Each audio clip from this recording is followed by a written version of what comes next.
con el que nos encontramos entonces decía, joder, 65 horas, ojalá trabajara yo 65 horas, nada más, ¿no? Porque se hacen jornadas laborales de caballo, eso vosotros lo sabéis perfectamente. Si en lugar de trabajar 8 trabajo 10, pues en lugar de explotar 8 horas exploto 10, y lo que me llevo cada hora del salario de cada trabajador, pues me lo llevo 2 horas más o me lo llevo 3 horas más. ¿De qué otra manera? Pues haciendo que trabaje ese trabajador 8 horas, pero que a través de la maquinaria, a través de inversión en tecnología, me genere mayor beneficio. Es decir, el trabajador cobra lo mismo, pero el producto que está produciendo cuesta más. Y al venderlo en el mercado, la diferencia del precio me lo quedo yo. Y eso es lo que ha hecho que en España tengamos una de las productividades más bajas de todo el continente europeo, pero no basado en el I+D, la investigación, en la ciencia, sino basado en la precariedad, en un modelo de desarrollo que ahora comentaré. ¿Qué otro nicho tienen? Aquello que es público, hacerlo privado. La sanidad en sí no es un negocio mientras haya una sanidad pública. La educación, mientras haya una educación pública, no es un negocio. De hecho, en el terreno de la sanidad funciona, o la seguridad social funciona con un precepto muy parecido al del comunismo. El comunismo dice de cada cual según su capacidad y a cada cual según su necesidad. Cada cual cotiza en función de su capacidad, del dinero que cobra, cotiza sus cotizaciones y recibe en función de su necesidad. Cuando tú vas a un centro de salud, te hayas roto un brazo o te haya pasado lo que sea, te atienden independientemente de lo que tú hayas contribuido al superávit o no de la caja de la seguridad social. Bien, esto significa que el ámbito de la sanidad, el ámbito de la educación o el ámbito de los servicios sociales hasta ahora ha estado fuera del mercado. Pero si le metemos el mercado por medio es un gran negocio, porque la cantidad de gente que puede pagar por un buen médico, la cantidad de gente que puede pagar para que en lugar de tener que estar 3 meses esperando una operación no tenga que esperar nada más que un día y al día siguiente está en su casa, la cantidad de gente que está dispuesta a pagar un dinero para que mi niño esté en un colegio privado donde le enseñan inglés, es decir, donde se dan a través de lo privado y a través del pago prestaciones que tendrían que estar garantizadas de lo público. Por lo tanto, hemos estado haciendo un sistema en el cual los derechos sociales son de primera y de segunda división. Los privados para aquellos que pueden pagarlo y el Estado para los pobres. Por lo tanto, convertimos el llamado Estado del Bienestar, que es para todos, que por definición es universal, en un Estado asistencial, en un Estado dual que solamente sirve para atender a los pobres. Esto no es nuevo, esto es Gran Bretaña, esto es el Reino Unido y esto también fue Chile de Pinochet. Las medidas que se están poniendo ahora mismo encima de la mesa de privatización de lo público por parte de los gobiernos europeos y que se están ahora metiendo en el continente europeo, hizo falta ponerla en marcha a sangre y fuego en América Latina en los años 70. Y después, posteriormente, vino el Reagan, vino la Thatcher y posteriormente llegó a España Felipe González y pusieron en marcha este tipo de política. Vosotros lo sabéis, con la complicidad además del Estado, porque donde yo no soy capaz de generar un espacio público, pues ya pongo uno privado que lo concierto y hago los famosos conciertos. Hago un concierto con un centro de día, hago un concierto con una residencia de mayores, hago un concierto con una escuela infantil, hago un concierto con un colegio de monjas, hago un concierto con un hospital de San Juan de Dios, etcétera. Por lo tanto, no solamente ellos hacen negocios, sino con dinero público también estamos permitiendo que ellos lo hagan. Y esto es un gran nicho de negocio y también se está empezando a hablar ya del copago. Es decir, que cuando yo voy a la consulta del médico va a haber que pagar 1 euro, 2 euros o 3 euros.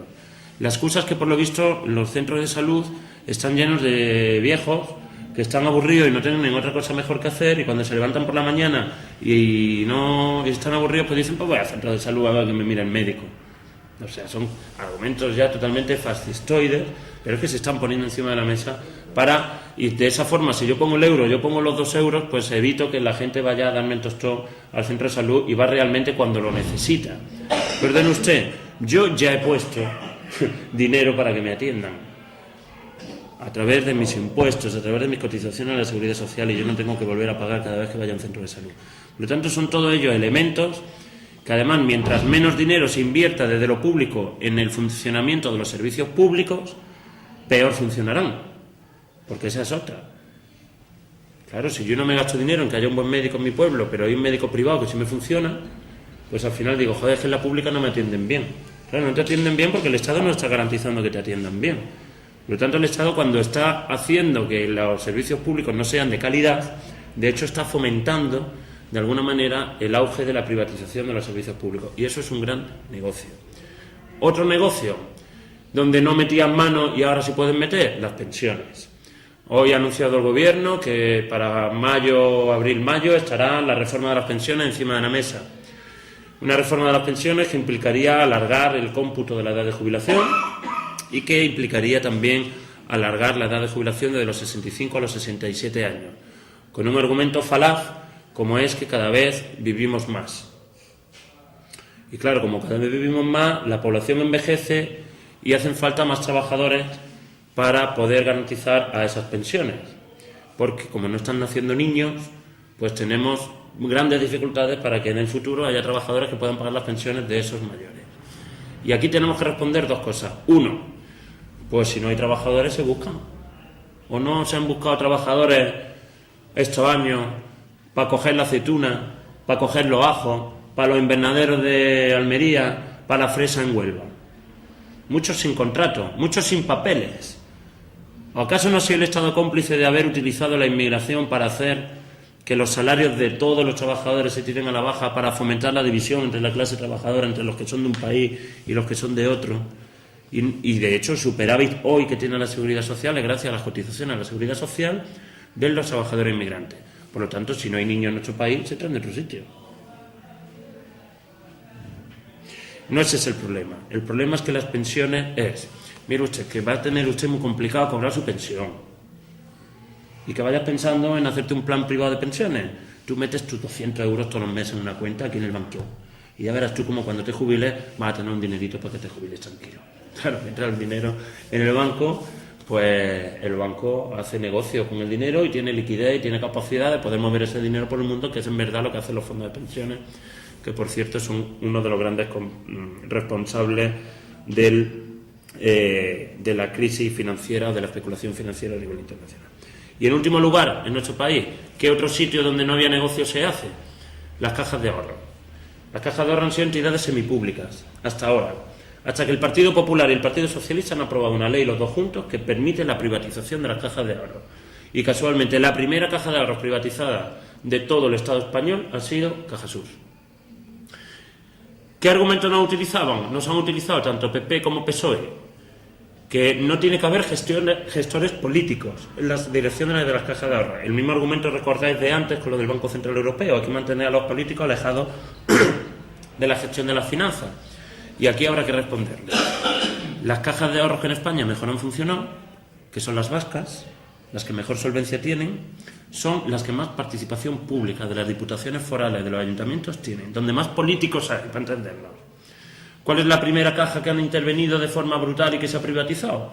La caja de ahorros más antidemocrática de todo el conjunto del Estado español. La caja de ahorros gestionada por la Iglesia.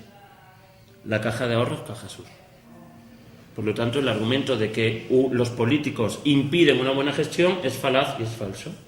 Y ahora Cajasur se va a convertir, ya está aprobado, en el BBK Bank, en un banco. Cajasur ya no es una caja, Cajasur es un banco, que es propiedad de unos señores que no tienen nada que ver con Córdoba, pero que ese no es el problema, porque a lo mejor los vascos gestionan mejor el dinero de los cordobeses que los propios curas.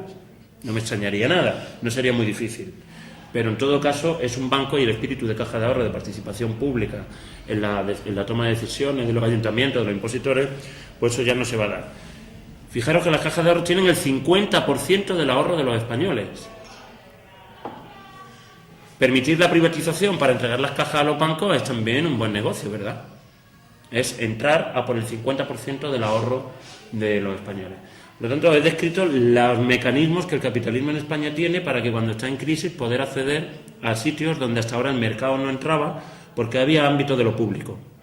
Y que yo creo que, en resumen, lo que se pone de manifiesto es que el Partido Socialista está siendo cómplice del desmantelamiento de lo poco que quedaba de participación o de poder público en muchos aspectos de la vida social y económica que, entre otras cosas, garantizaban mal que bien los derechos sociales y algunos derechos ciudadanos de los españoles y de las españolas. Y luego otro argumento que nos han dicho, como la crisis ha venido de fuera, es que están todos los países muy mal, nos dicen. Todos los países están haciendo lo mismo. España es como el resto de los países, no es, aunque ahora nos dicen que España no es Francia, perdón, nos han dicho primero que España no era Grecia, después nos han dicho que España no era Portugal y ahora nos dicen que España no es Irlanda. Ya sabemos, no somos gilipollas, que España no es Irlanda. Para ir a Irlanda, pues se coge un barco, se coge un avión y llega a Irlanda, que es un país precioso. Por cierto, Grecia decían, es que Grecia ha sido malo. Grecia gasta mucho dinero público, han hecho trucos contables, Grecia se merece lo que le está pasando. Pero Irlanda ha seguido a rajatabla la receta de la Comisión Europea. Bajar impuestos de sociedades hasta el 0%. Dar dinero a los empresarios para que se instalaran, especialmente empresas de alta tecnología. Descapitalizar el Estado. No tener ingresos públicos de ningún tipo a través de bases impositivas a bases fiscales de ningún tipo. Y sin embargo está también en la situación en la que está ahora mismo. Claro, como han tenido que poner los estados dinero para esos bancos, tienen un déficit muy grande. Y de repente se acuerdan de que los países no pueden tener un déficit muy grande. Porque aquí, como vamos a tirar para adelante, ya nos cuentan la metáfora esa de la casa, ¿no? De que si entran 20 y gastamos 50, tendremos que rebajar, ¿no? Y nosotros decimos, hombre, baje usted de 50 a 45, pero no me gaste de aquello que me permite vivir. Y entre otras cosas, haga que en lugar de entrar 20, entren 40. ¿Cómo? Revirtiendo algunas de las cosas que se han hecho. Por ejemplo, en España se ha bajado el impuesto a la renta más alta en el IRPF.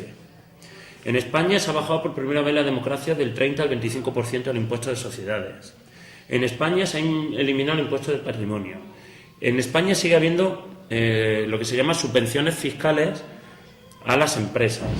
En España sigue habiendo una economía sumergida y un fraude fiscal de caballo. Poniendo en marcha esos 5 elementos que yo acabo de decir, no hubiera hecho falta, por ejemplo, pensarse el recorte a los salarios o la congelación de los salarios de los funcionarios de mayo. No hubiera hecho falta. ¿Por qué? Porque el Estado, bueno, diga usted que no va a gastar 50, que va a gastar 45. Ya vemos de esos 5 donde los recortamos, pero no me diga que los de 20 no puede tener 40, porque sí puede tenerlo, porque antes los tenía y los recaudaba. El modelo de desarrollo en España ha sido distinto al modelo de desarrollo en Francia o al modelo de desarrollo en Suecia. En España, y vosotros lo sabéis también como nosotros, se ha olvidado la agricultura cada día más. Se ha olvidado la industria cada día más. Y aquí estamos muy bien con la construcción y con el turismo y la hostelería. Esos han sido los grandes negocios de nuestro país. ¿Eso qué ha significado? Que lo que antes eran contratos indefinidos ahora son contratos precarios. Eso significaba que cuando en 1980, cuando se aprobó el Estatuto de los trabajadores teníamos 2/3 de la tarta de la riqueza, 2 de cada 3 pesetas eran para los trabajadores y 1 para los empresarios. Resulta que ahora la mitad más 1 es de los empresarios y un poquito menos de la mitad de los trabajadores. Eso significa que la tarta de la riqueza se ha ido repartiendo estos años en contra de los trabajadores, excepto en alguna ocasión. Por ejemplo, cuando se hizo la huelga general de 1988.